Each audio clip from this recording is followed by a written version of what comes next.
Of all the dictators that this lovely continent of Africa has had to endure, none can surpass the eccentric Bédel Bokassa, who was the president of the Central African Republic. In December of 1979, Bokassa proclaimed himself the emperor of his country and changed his title to Emperor Bokassa I. He also changed the name of his country from the Central African Republic to the Central African Empire. He was crowned a year later in a coronation that emulated that of his personal icon, Napoleon I. This lavish coronation ceremony would cost more than $20 million, which was a third of his country's budget and all of the aid money that the country got from France. It is estimated that Bokassa fathered 54 children by various lovers, including Romanian, Tunisian, Gabonese, French, Vietnamese, and Belgian ladies. As has been a common pattern we are seeing here on African biographics, Bokassa rose to power after a coup in 1965, and he would be removed, as you have probably guessed by now, via another coup. This episode profiles Bédel Bokassa, the self-styled emperor of the Central African Republic. If you're new to this channel, don't forget to subscribe and to click the notifications bell so that you don't miss out on any new uploads that come out every Monday and Friday. Bédel Bokassa was born in the then French Equatorial Africa, which is now the Central African Republic, on the 22nd of February 1921. The young Bokassa had a rather tragic childhood. His father, who was a village chief of the Mbaka people, was murdered in November of 1927 for refusing to provide labor from his village, as was required under the French colonial rule. A week later, his mother committed suicide, and Bokassa, then aged 6, became an orphan. He was taken in by missionaries who raised him until he joined the French colonial army in 1939. He distinguished himself in the French conflict in Indochina, and by 1961, he had achieved the rank of captain in the army. After the Central African Republic gained independence, Bokassa would help to establish its army. Bédel Bokassa was also a cousin of the then President David Dacko. Due to his relationship with Dacko and experience abroad in the French military, Bokassa was able to quickly rise through the ranks of the new National Army, becoming the Central African Army's first colonel on the 1st of December 1964. Bokassa sought recognition for his status as the leader of the army. He frequently appeared in public wearing all of his military decorations. He often sat next to the president to display his importance in the government. Despite the number of coups d'etats that were happening in Africa at that time, President Dacko publicly dismissed the likelihood that Bokassa would try to topple him from power. At one official dinner, he would say, "Colonel Bokassa only wants to collect medals, and he's too stupid to pull off a coup d'etat." Boy oh boy, was he wrong. On the 31st of December 1965, Bokassa used his power as supreme military commander to overthrow Dacko. He declared himself president of the republic the following day. Upon taking over, he made promises that his government would hold elections in the near future and a new constitution would be written. Guess what? None of these promises ever came to fruition. In the beginning, he spearheaded a number of reforms in an effort to develop the Central African Republic. He sought to promote economic development with Operation Bokassa, a national economic plan that created huge nationalized farms and industries. The plan would die an early death because of poor management. During his rule, the country quickly descended into a dictatorship. There were some outrageous policies that were put in place. Some of these included forcing men and women aged between 18 to 55 years to provide proof that they had jobs. Failure to do so would result in a fine or imprisonment. Loitering and begging were also banned. Bokassa also formed a morality brigade to monitor bars and dance halls. In the year of 1971, Bokassa promoted himself to full general, and on the 4th of March 1972, he went on to declare himself the president for life. His political opponents were executed, and the national economy was plundered to sustain his extravagant personal lifestyle. Bokassa had a string of high-value properties in France, including a mansion in Paris and the city of Nice. The government's finances were a mess. The budget was ignored, and the government workers were only paid occasionally when there was leftover money from financing Bokassa's lifestyle. The self-styled emperor was also a Casanova of some sort. He had 17 official wives, many mistresses, and 55 children. I know at this point Bokassa is starting to sound like a figment of my imagination or a character from some movie, but guys, I'm not making any of this up. In December of 1976, Bokassa would name himself emperor instead of president. He assumed the title Emperor Bokassa I and changed the name of his country to the Central African Empire. He was crowned a year later. The enthronement, which was held on the 4th of December 1977, was modeled on the coronation of Napoleon as the Emperor of the French. This coronation ceremony lasted for 2 days. The crown and scepter alone were made in Paris and cost $5 million. During this coronation, Bédel Bokassa sat on a 2-ton throne modeled in the shape of a large eagle made from solid gold. 60 brand new Mercedes got shipped from Germany to Cameroon and then flown 740 miles over the forest to Bangui, the capital. 64,000 bottles of wine, including 24,000 bottles of top vintage champagne, whose names I can't pronounce, were also bought for this coronation. This lavish ceremony would cost more than $20 million, 1/3 of the Central African Empire's annual budget, and all of the aid money that country got from France that year. Curiously, Idi Amin of Uganda, Mobutu Sese Seko of Zaire, and Omar Bongo of Gabon, who were friends with the eccentric military man, declined to attend the coronation. Bokassa attempted to justify his actions by claiming that creating a monarchy would help Central Africa stand out from the rest of the continent and earn the world's respect. All of this happened because Bokassa had powerful protectors and friends, and in this case, the friend being France. This was during the Cold War, and many countries were battling to exert influence on the world scene. That is why France would tolerate and entertain a man of Bokassa's caliber. The same could be said for Mobutu Sese Seko, who ruled the then Zaire, which is now the DRC, for over 3 decades. One day we'll cover Mobutu Sese Seko's story. I am going at length to explain the geopolitical dynamics of this time, and why it came as no surprise that although most of the world condemned Bokassa's proclamation to being emperor, the coronation was backed by this French president, whose name I can't pronounce.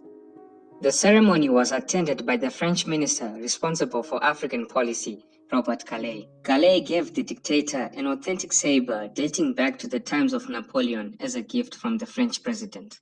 Mindful of its own interest in the Central African Republic, France tolerated the excesses of Bokassa and his family. This gave Bokassa the confidence to flaunt his wealth, which as time passed became highly excessive, contrasting greatly with the country's status as one of the poorest in the world.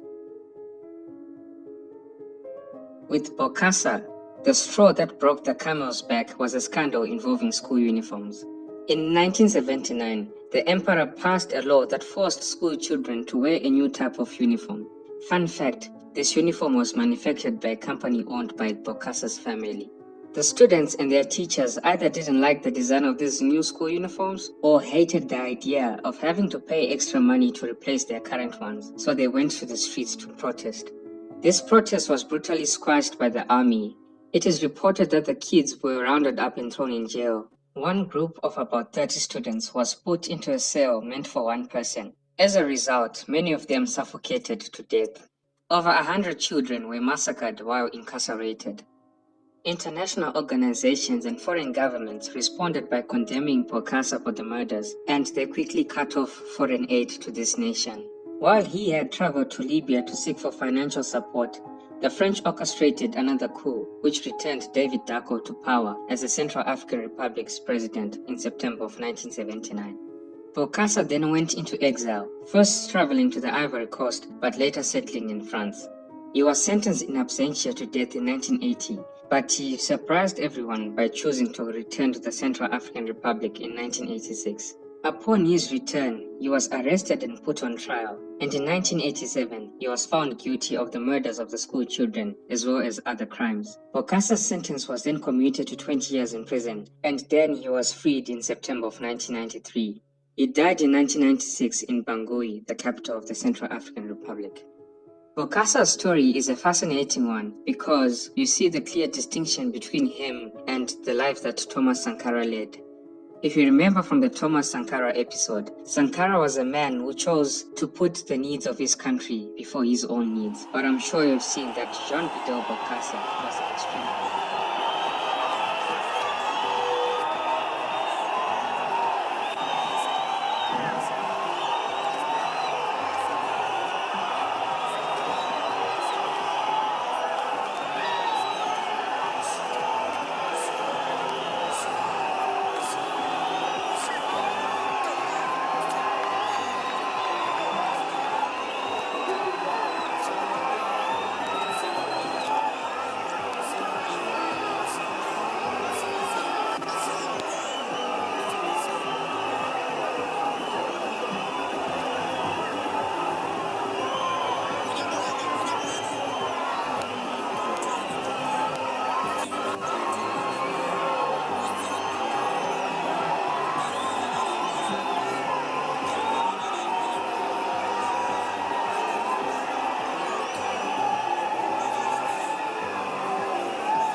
wananchi wa Kenya,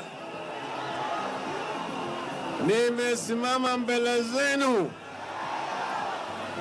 siku ya leo kwa heshima kubwa, na natoa shukrani kwenu kwa heshima ambayo nyinyi mmeonyesha kwa kukuja siku ya leo kwa sherehe ya leo.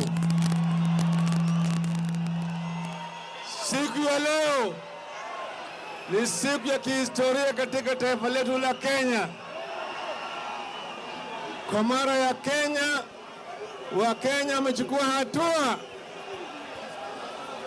ya kuondoa utawala ya kiimla na kidikteta ambaye anakuja kwa wizi wa kura.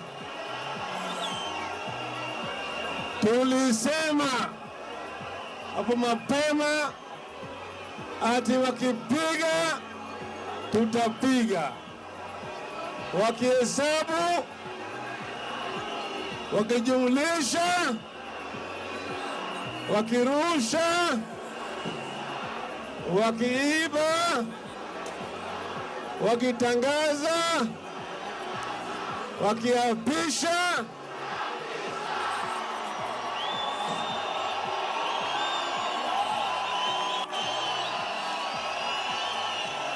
leo tumekamilisha ahadi yetu na wananchi wa Kenya.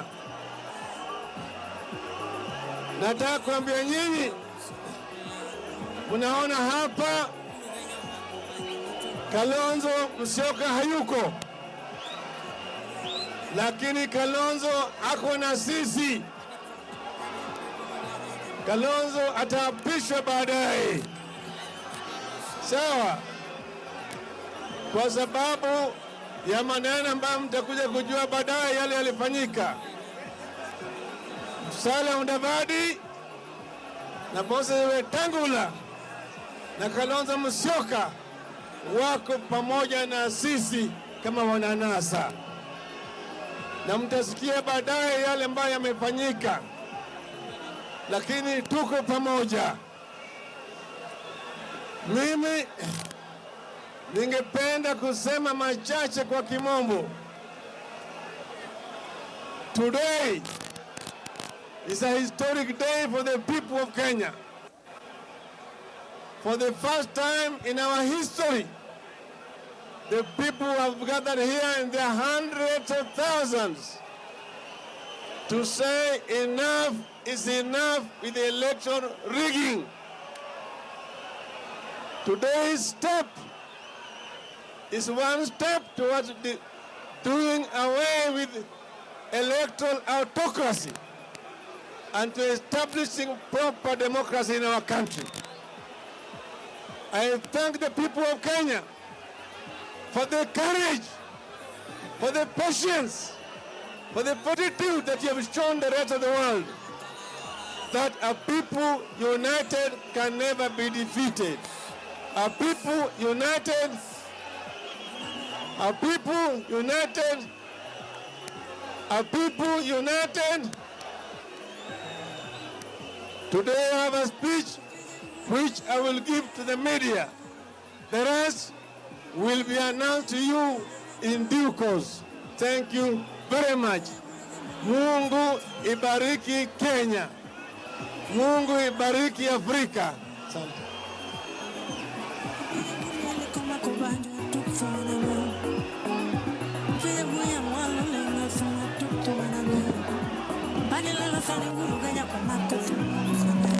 Naomba nafasi nzuri wakati Mheshimiwa Rais anaondoka.